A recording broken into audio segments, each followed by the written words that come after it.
தாய் தமிழ் உறவுகளுக்கு வணக்கம். திமுக எம்எல்ஏக்கள் 2 பேர் ராஜினாமா.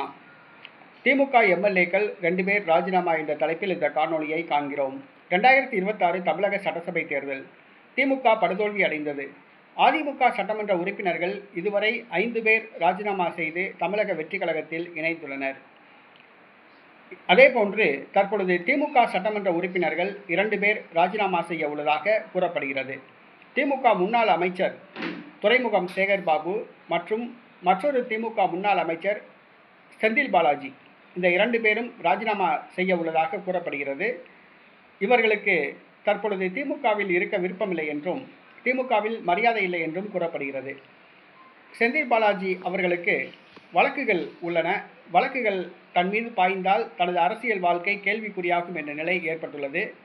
அவர் பாரதிய ஜனதா கட்சியில் இணையலாம் என்று கூறப்படுகிறது. பாரதிய ஜனதா கட்சியிலிருந்து அவருக்கு மிரட்டல் வந்துள்ளதாக கூறப்படுகிறது. அதேபோன்று துரைமுகம் சேகர் பாபு தற்பொழுது திமுகவினரால் விமர்சிக்கப்படுகிறார். மனம் நொந்து போயுள்ளார். அவர் ஏற்கனவே தனது பதவியை ராஜினாமா செய்து இடைத்தேர்தலில் மு.க.ஸ்டாலினை போட்டியிட விருப்பம் தெரிவித்தார்.